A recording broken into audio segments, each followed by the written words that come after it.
Las formas del relieve. La representación del relieve se realiza en forma de mapas que reciben el nombre de mapas topográficos. El relieve se puede identificar en algunas formas que se repiten con frecuencia, como los cerros, llanuras, montañas escarpadas, etc. Sin embargo, resulta complicado hacer una clasificación de los elementos del relieve, porque presentan una enorme variedad y existen muchas formas intermedias.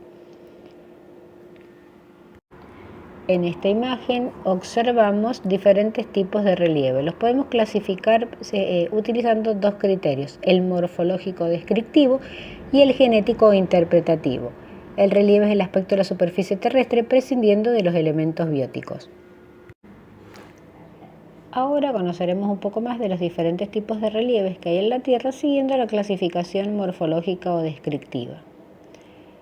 Acá las formas del relieve se clasifican por su aspecto y en esta clasificación se utilizan términos como cordilleras, que son una sucesión o cadena de montañas unidas entre sí, se extienden en un territorio terminado, representan zonas plegadas o en fase de plegamiento originadas en zonas situadas en los bordes continentales, donde se acumula una gran cantidad de sedimento, y las montañas, que es un relieve aislado que tiene un gran desnivel entre su base y su cima.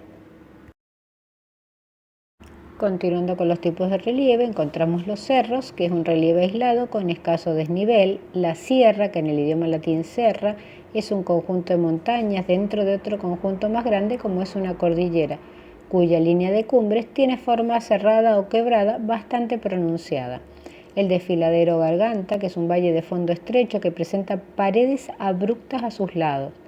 La meseta es un relieve aislado de cima plana, y las terrazas, que es un relieve escalonado. El cañón, en geomorfología y geología, es un accidente geográfico provocado por un río que a través de un proceso de epigénesis excava terrenos sedimentarios una profunda hendidura de paredes casi verticales. Es una especie de desfiladero ensanchado por larga actuación de los procesos de erosión del hielo.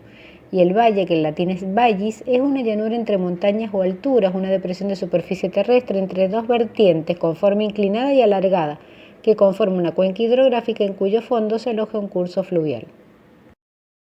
Luego encontramos los glaciares. Es una gruesa masa de hielo y nieve originada en la superficie terrestre por acumulación, compactación y recristalización de la nieve, mostrando evidencias de flujo en el pasado o en la actualidad. Acantilados.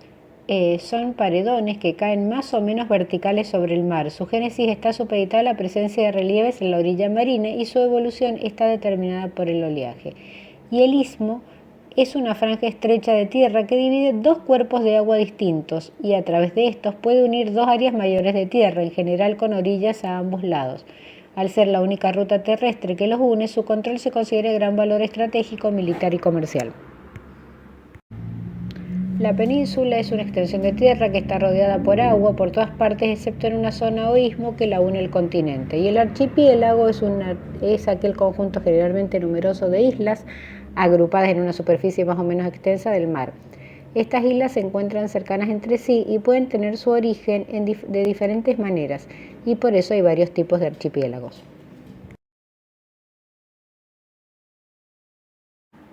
Una ensenada o cala es un accidente geográfico costero. La ciencia y la tierra generalmente utilizan este término para describir una entrada de agua circular o redondeada con una boca estrecha. Y el cabo en geografía es una punta normalmente formado por una masa de tierra que se proyecta hacia el interior del mar. Recibe este nombre sobre todo cuando su influencia sobre el flujo de las corrientes costeras es grande, provocando dificultades para la navegación.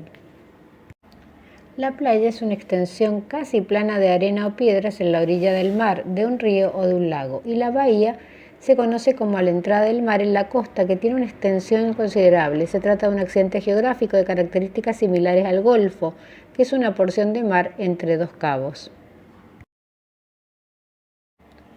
Un estrecho es un canal de agua que conecta dos cuerpos de agua y por tanto se encuentra entre dos masas de tierra. Los términos estrecho, canal o paso pueden ser sinónimos e intercambiables. Y una isla es una porción de la tierra naturalmente emergidas, completamente rodeadas por agua. Tienen un área menor que un continente y mayor que un islote y son más estables que un pequeño banco de arena. Bien, ahora veremos las diferencias entre delta y estuario. El delta es un depósito de sedimentos que contiene arena y suelo. Se encuentra como una protuberancia de la costa donde el río entra en el océano o el mar o en cualquier otro cuerpo de agua en pie. Este bulto contiene sedimentos y es de naturaleza muy fértil. Se encuentra en la desembocadura de grandes ríos como el Mississippi o el río Paraná en Argentina. Los deltas se clasifican en tres grupos principales de acuerdo a la forma: precisos o en forma de abanico, cuspate o pie de pájaro. La mayoría de las veces son de forma triangular. Su nombre proviene de la letra griega que se asemeja a un triángulo. Los factores como la cantidad y el tipo de sedimento, el cambio en el volumen de agua descargada del río, los cambios en el nivel costero, etc., tienden a influir en la ocurrencia de los deltas. El estuario es un área donde los arroyos y ríos convergen en las aguas del mar desde los océanos. Bahías, lagunas, puertos, ensenadas pueden ser tipos de estuario. Los estuarios contienen la mezcla de sal y agua dulce y dan como resultado agua salobre. En general existen 4 tipos de estuario: los de planicie costera, los tectónicos, los construidos en barreras y los del fiordo. Hay mucha diferencia entre un estuario y un delta. Un estuario tiene que ver con el encuentro de un río con un océano o mar, típicamente en una sola línea. No tiene relación con los distribuidores de un río. Por otro lado, el delta generalmente se desarrolla cuando un río se encuentra con el cuerpo de agua con muchas distribuciones. Un delta se forma en las zonas costeras que tienen llanuras marcadas por las mareas bajas. Por otro lado, un estuario se forma en una zona costera marcada por mareas altas. Los deltas son ricos en sedimento y por lo tanto son beneficiosos para la agricultura, mientras que las zonas costeras cercanas a los estuarios tienden a ser puertos naturales adecuados. Un golfo es una abertura geográfica costera desde un océano o un mar hacia la masa terrestre, encerrada por cabos de tierra. Típicamente presenta una abertura más estrecha que una bahía, aunque esto no es observable en todas las áreas geográficas así nombradas. Se entiende que las bahías son de menor extensión.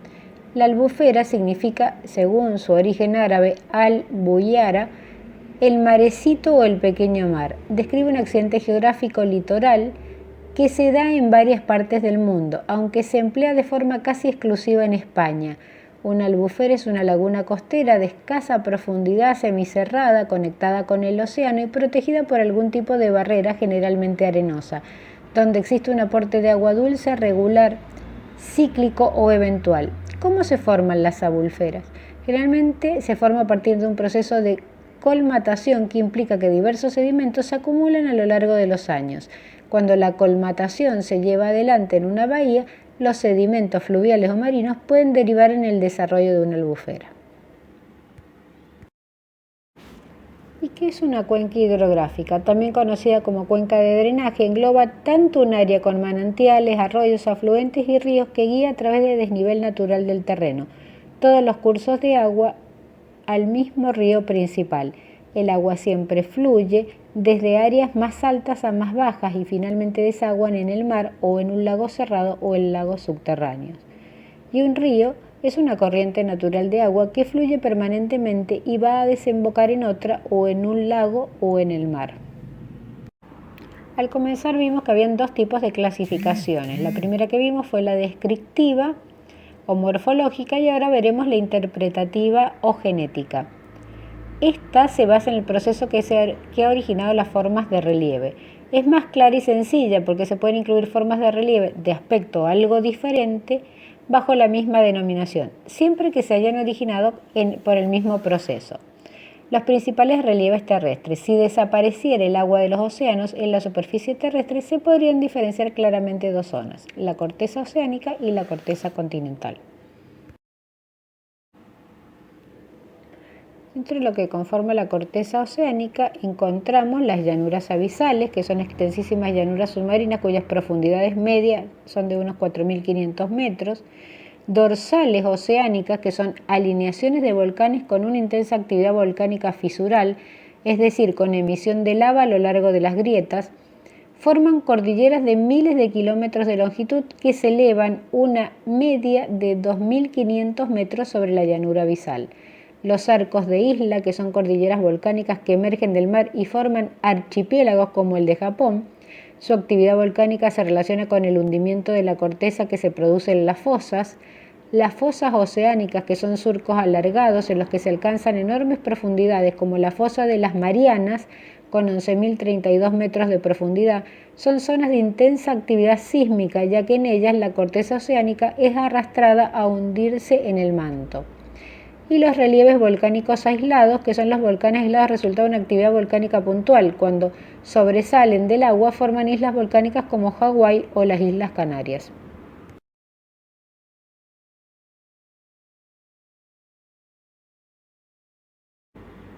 La corteza continental está constituida básicamente por granito y rocas metamórficas, es más gruesa y menos densa que la oceánica, por lo tanto que la mayoría sobresale de los océanos formando los continentes. Los relieves característicos de la corteza continental son las penillanuras, extensas llanuras resultado de la erosión producida por los agentes geológicos, tienen una altitud media entre 300 y 600 metros y presentan una suave inclinación hacia el mar. Las cordilleras, que son alineaciones de montañas formadas por plegamiento de materiales o por actividad volcánica. Los rifts, que son depresiones alargadas formadas por la rotura, distensión y hundimiento de la corteza continental a lo largo de grandes fracturas. Los principales ríos del mundo, como el Amazonas y el Nilo, tienden a ocupar estas zonas. Si el hundimiento es importante, pueden ser ocupadas por el mar. Las plataformas continentales, parte de la corteza continental cubierta por el mar. En ellas se pueden encontrar mares epicontinentales como el mar Báltico o el mar del Norte. Las plataformas continentales se corresponden con penillanuras o rifts hundidos bajo el mar, y los taludes continentales, que representan los bordes de los continentes y abarcan las zonas en pendientes situadas entre la plataforma continental y la corteza oceánica.